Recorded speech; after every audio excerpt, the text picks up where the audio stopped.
Hello दोस्तों, कैसे हैं आप सब। स्वागत है आप सभी का कॉमिक वर्ल्ड चैनल पर। तो चलिए दोस्तों, शुरू करते हैं राज कॉमिक्स में शक्तिमान सीरीज की अगली कॉमिक्स कष्टक का कहर।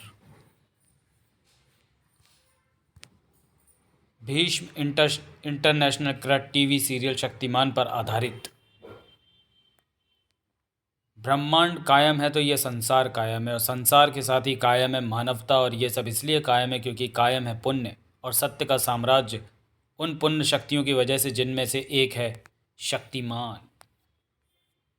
शक्तिमान सीरीज की कहानियों का भरपूर आनंद लेने के लिए पढ़िए सिर्फ राज कॉमिक्स में प्रकाशित शक्तिमान सीरीज के कॉमिक काकोदर का कहर, आ जाओ शक्तिमान, अदृश्य मानव, इनविजिबल गैंग, कष्टक, कौन है शक्तिमान और आया कष्टक नामक रोमांचक कॉमिक है। और ये सभी कॉमिक्स आपको शक्तिमान की प्लेलिस्ट में मिल जाएंगी। लेकिन पाप और पुण्य के साम्राज्य पर किलविश जैसी शैतान शक्तियां अपना कब्जा जमाकर अंधेरे का राज फैलाने के लिए हमेशा प्रयासरत रहती हैं। इसलिए कभी वह काकोदर जैसी दुष्ट शक्ति को पैदा करता है तो कभी जगाता है कष्टक को। जाओ, विज्ञान और मत हरी शक्ति का सहारा लेकर शक्तिमान को खत्म कर दो और इस दुनिया को अपना गुलाम बनाकर अंधेरा कायम कर दो। अपने स्वामी के आदेश पर वह अंधेरा कायम करने निकल पड़ा, अपने उन अनुयायियों को जगाकर जो 2500 साल पहले उसके साथ ही एक तपस्विनी कोमलता के शाप से पत्थर की मूर्तियों में बदल गए थे। अपने अनुयायियों को जगाकर वहशी स्वर में बोल उठा वह शैतान, कोमलता के शाप की वजह से इस दुनिया को फतह करने का मेरा जो ख्वाब अधूरा रह गया था उसे मैं अब पूरा करूंगा। हम सब आपके साथ है कष्टक। शांति चाहने वालों को भी थी। शक्तिमान से राष्ट्रीय अनुसंधान केंद्र के वरिष्ठ वैज्ञानिक प्रोफेसर दिवाकर बोस ने अपील की है कि वो उनके अनुसंधान को पूरा करने में उनकी मदद करे। प्रोफेसर बोस का ये दावा है कि वे अपने अनुसंधान ओजोनिका के जरिए वायुमंडल में स्थित ओजोन गैस की परत, सुरक्षा परत में होने वाले छेदों की मरम्मत कर सकेंगे ताकि सूरज की घातक किरणों को ओजोन की सुरक्षा परत पृथ्वी पर आने से रोक सके। पेश है प्रोफेसर बोस की अपील। शक्तिमान, आज मुझे तुम्हारी ज़रूरत है। तुम्हारे बिना मेरे आविष्कार ओजोनिका का सफल परीक्षण नहीं हो सकता, और ओजोनिका का परीक्षण पृथ्वी के लिए बहुत ज़रूरी है। इसलिए मुझे विश्वास है कि तुम कल परीक्षण स्थल पर ज़रूर आओगे। ट्रिन ट्रिन। ओह, तो अब शक्तिमान की भी ज़रूरत पड़ने लगी। हेलो गीता विश्वास। यस सर, मैं निराला बोल रहा हूँ गीता। तुमने न्यूज़ सुनी?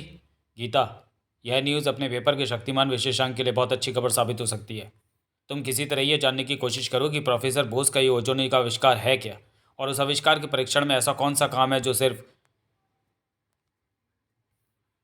शक्तिमान ही कर सकता है। मैं चाहता हूँ गीता की यह कवरेज सिर्फ और सिर्फ हमारी अखबार में छपे। Yes sir. वैसे इसमें ज़्यादा दिक्कत नहीं आने वाली क्योंकि प्रोफेसर दिवाकर बोस मेरे परिचित हैं। वे मुझे इंटरव्यू देने के लिए मना नहीं करने वाले। मैं तुरंत ही पहुँचती हूँ राष्ट्रीय अनुसंधान केंद्र।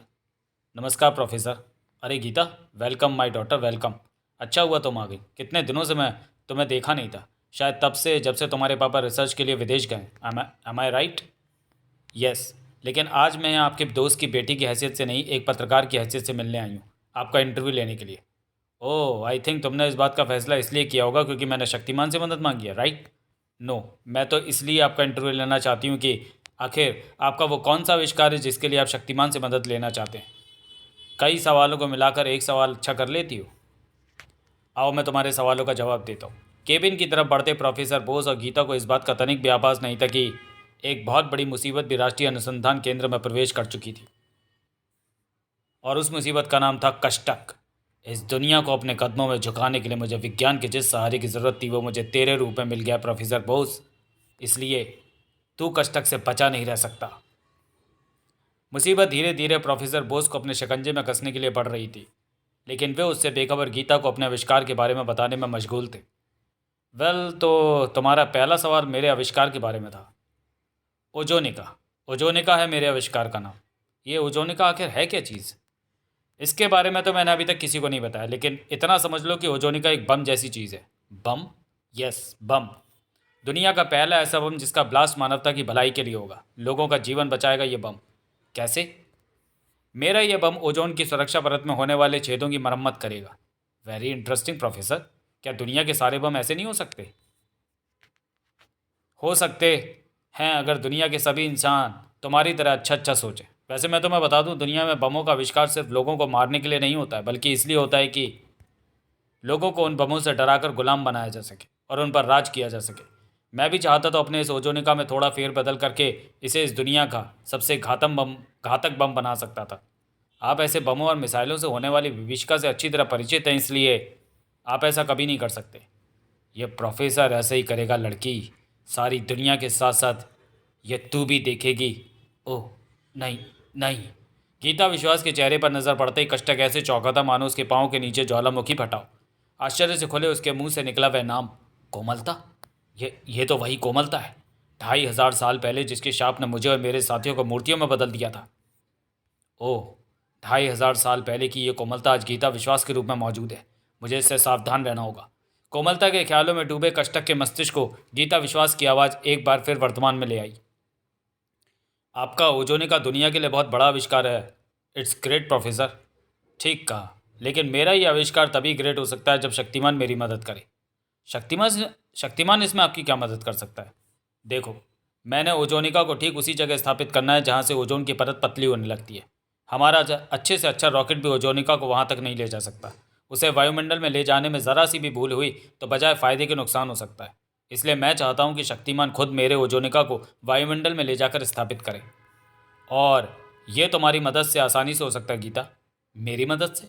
हाँ, हालांकि मैंने टीवी पर शक्तिमान से इसकी अपील की है, लेकिन अगर तुम खुद शक्तिमान से जाकर इसके बारे में कहो तो ये काम चुटकियों में हो सकता है। लेकिन मैं ही क्यों?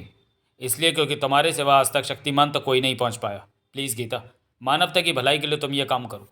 शक्तिमान का जन्म ही मानवता की भलाई के लिए हुआ है प्रोफेसर, इसलिए इस काम के लिए उसे अलग से कहने की कोई ज़रूरत नहीं है।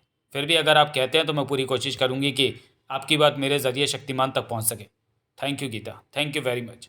इसका मतलब ये शक्तिमान के काफ़ी नज़दीक है। ओह, यानी आज भी ये अंधेरे के खिलाफ लड़ रही है।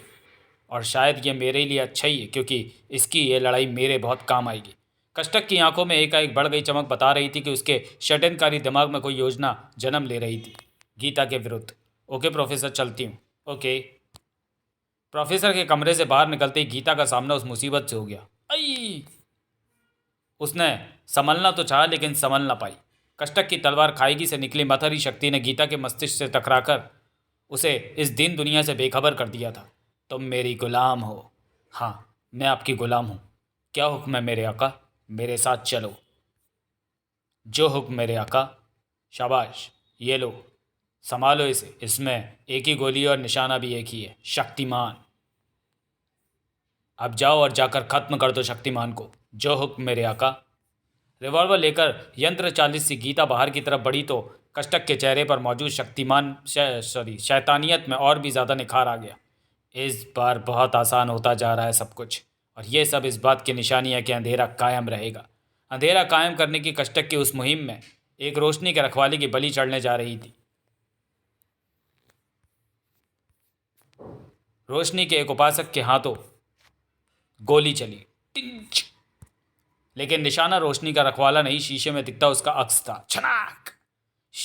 ओह! शीशे के चकनाचूर होने की आवाज़ से गंगाधर चौंक कर पलटा तो उसे हमलावर के रूप में दिखाई दी गीता। इसे सामान्य करना होगा। गंगाधर की आंखों से निकली उन पुण्य तरंगों ने गीता के मस्तिष्क से टकराकर उसके मस्तिष्क के इर्द गिर्द लिपटी पाप तरंगों के कवच को छिन्न भिन्न कर दिया। गंगाधर, ये सब क्या है? और मैं यहाँ कैसे आ गई? अच्छा देवी जी, कमाल करती हैं आप तो कहती थी कि हम अभिनय अच्छा कर लेते हैं। अरे अभिनय तो आप अच्छा कर लेती हैं। अभिनय?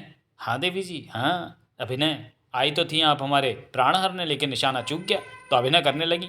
लेकिन देवी जी, आपने ऐसा क्यों किया? क्या शत्रुता है आपकी हमसे? अब देखिए ना, पहले आप हमें शक्तिमान सिद्ध करने का प्रयत्न करती रहीं ताकि शक्तिमान के सारे शत्रु हमारे शत्रु हो जाए, और जब उसमें सफल नहीं हो पाई तो पहुंच गई ये शस्त्र लेकर हमारा वध करने। वध करने?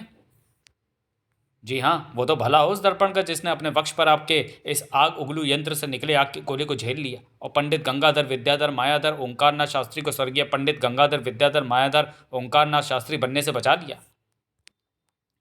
वाह मेरे मित्र वाह। अरे मेरे मित्र दर्पण, तू वहां कहाँ गिरा पड़ा है? आ मेरे सीने से लग जा। वाह मेरे खानदानी दर्पण वाह। आपने हमारे पुरखों के इस दर्पण को स्वर्गीय बना दिया। अब हम सवेरे सवेरे अपने मुखार बिंद को कैसे और कहाँ निहारेंगे देवी जी? आपने तो इसकी हत्या कर दी। आप हत्यारे हैं देवी जी। आपको तो दफा 302 के तहत लटका देना चाहिए। हाँ, परंतु आपने ये किया क्यों? क्यों? क्यों किया मैंने ऐसा?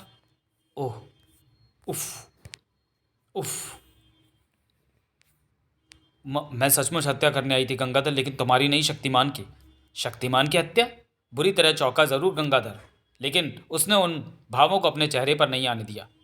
आप जब शक्तिमान की हत्या करने आई थी तो फिर आपने हम पर गोली क्यों चलाई? यही तो सवाल है कि मैंने तुम पर गोली क्यों चलाई, जबकि मुझे तो शक्तिमान को मारना था। क्या मैं गलत जगह आई थी? नहीं, मैं उस अर्ध चेतनावस्था में ऐसी गलती नहीं कर सकती। इसलिए अब तो मान जाओ गंगाधर कि तुम ही शक्तिमान हो। वाह देवी जी वाह। हमने कहा ना, आपके अभिनय का तो कमाल ही कमाल है। अब आप अपने अभिनय का कमाल दिखाकर हमारे मुंह से यह कहलवाना चाहती हैं कि हम ही शक्तिमान हैं। लेकिन देवी जी, हम आपको बता दें कि हम शक्तिमान नहीं हैं। नहीं हैं। नहीं हैं, नहीं हैं, नहीं हैं। लेकिन देवी जी, आप शक्तिमान को मारने क्यों जा रही थी? अपने सम्मोहन में लेकर मुझे यही आदेश दिया था कष्टक ने। कष्टक? हाँ, यह वही कष्टक है जो बांगड़ू घाटी के ताबूत में निकला था। वो तुम्हारी जान का दुश्मन बन चुका है शक्तिमान। फिर वही शक्तिमान? गीता शक्तिमान के रहस्य को जान चुकी थी, लेकिन क्या गंगाधर ने उसे स्वीकार किया? क्या कष्टक शक्तिमान को खत्म कर सका? क्या दुनिया को गुलाम बनाने का वह अपना सपना पूरा कर पाया?